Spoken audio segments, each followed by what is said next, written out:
হুগলির তারকেশ্বর বাবাধাম, আর সেই ধামে গাজনের প্রথম সোমবারে লক্ষাধিক ভক্তের সমাগম হুগলির তারকেশ্বর মন্দিরে। বছরের সারা বছরই সেখানে ভিড় থাকে, তবে আসছে চৈত্র মাসে গাজন উপলক্ষে সেই গাজনের প্রথম সোমবারে এই লক্ষাধিক ভক্তের সমাগম হুগলির তারকেশ্বর মন্দিরে।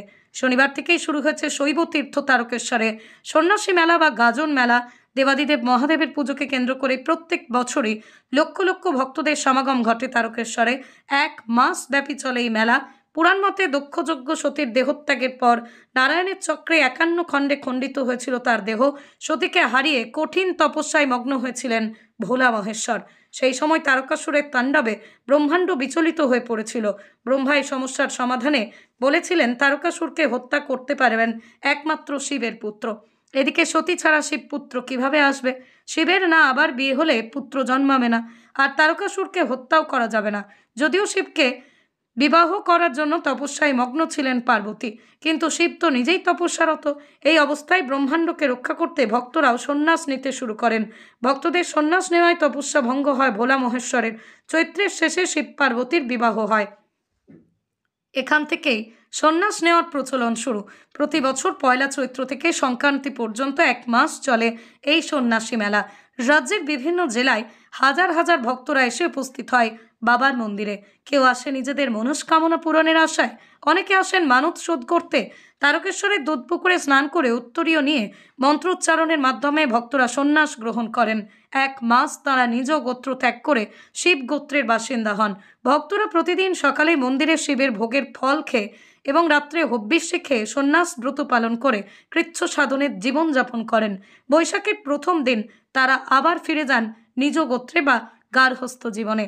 সোমবার ছিল গাজনের প্রথম সোমবার, আর এই সোমবারেই আনুমানিক লক্ষাধিক ভক্তের সমাধান ঘটল শৈব তীর্থ তারকেশ্বরে। এদিকে ট্রেনে, বাসে, প্রাইভেট গাড়িতে করে ভক্তরা তারকেশ্বরের মন্দিরে এসে পৌঁছয়। মেলাকে ঘিরে প্রশাসনের নজর রয়েছে সজাগ। মন্দির এলাকা থেকে সহ তারকেশ্বর শহরের বিভিন্ন মোড়ে পুলিশ মোতায়েন করা হয়েছে। আগামী দিনগুলোতে ভক্তের সংখ্যা আরও বাড়বে বলে আশা করছেন এলাকার ব্যবসায়ীরা। এ বিষয়ে তারকেশ্বর মন্দির পরিচালিত পুরোহিত মণ্ডলীর সভাপতি সন্দীপ চক্রবর্তী এবং মন্দিরে আগত পুণ্যার্থীরা সাংবাদিকদের মুখোমুখি হয়ে কি জানালেন তা দেখে নেব। হুগলির তারকেশ্বর থেকে প্রবীর বসুর রিপোর্ট, ক্রাইম বেঙ্গল।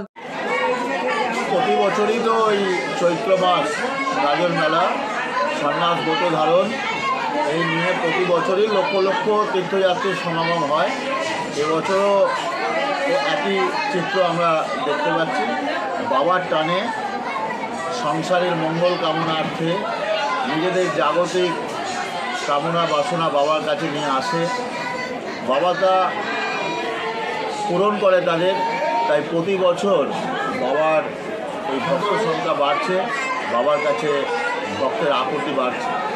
একই সাথে দেখতে পাওয়া যায় এই গাজন মেলায় বহু মানুষ বাবার ধামে এসে সন্ন্যাস ধর্ম গ্রহণ করে, সেই বিষয়ে যদি একটু বলেন।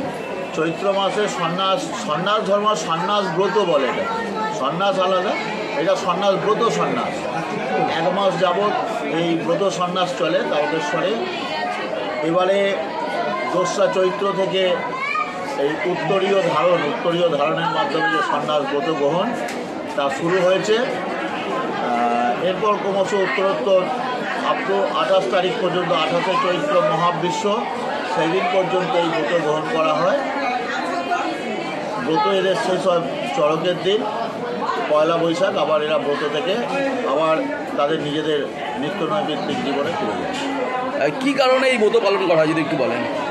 জাগতিক কামনা বাসনাকে কেন্দ্র করে, পার্থিব সুখ দুঃখ কেন্দ্র করে ভগবানের কাছে তাদের আকুতি জানানোর জন্য সন্ন্যাস ব্রত গ্রহণ করে।